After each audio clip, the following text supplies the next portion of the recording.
Are performance improvement plans at work necessary?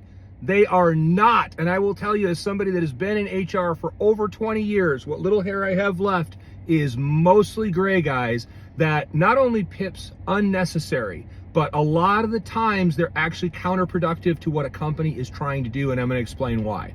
So first of all, for anybody that doesn't know, a performance improvement plan or a performance enhancement plan, whichever you want to call it, PIPs or PEPs, have been around for a long time, and they went out of style really bad about 10 years ago. And the reason that they were brought up at first is to give somebody between 90 and 120 days that you could turn their performance around and get them back to work and doing well. Well, the truth about PIPs is that about 90% of the time they fail. And the reason that they fail is not actually because of the employee, it's actually because of the manager. And as somebody that's in management, I can say that with full authority that I've seen this hundreds of times now. And what I mean by they fail is this. So if you do a regular progressive discipline, which is what I use, many HR leaders have used forever, versus a PIP, progressive disciplines maybe 45 days to 2 months to get rid of an employee that's not working out. PIPs are 90 to 120 days plus.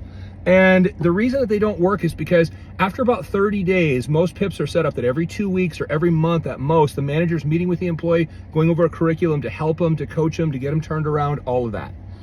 And the manager, usually if things start to trend okay, the person's doing a little bit better, they fall off somewhere in that process.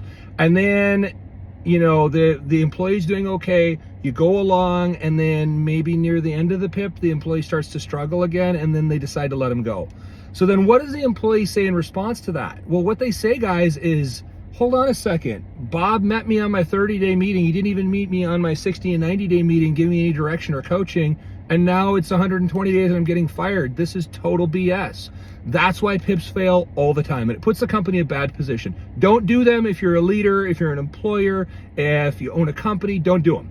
Instead, do the far better alternative, which is progressive discipline. What's progressive discipline? Progressive discipline is the manager should look at the last quarter of results for the employee. If the employee has not been meeting results and the manager is trying to train them, develop them, help them, the person's still struggling, you sit down, you give them a verbal warning. Verbal warning looks like this. Bob, you're doing great at A, B, and C. D, E, and F, we're not on the same page, and this is what you need to fix. Then we're going to meet 30 days from now to circle back to this and see if you've improved or if you're still struggling. That's the verbal warning. Now, the manager's job in that 30 days is to try as hard as possible to turn that employee around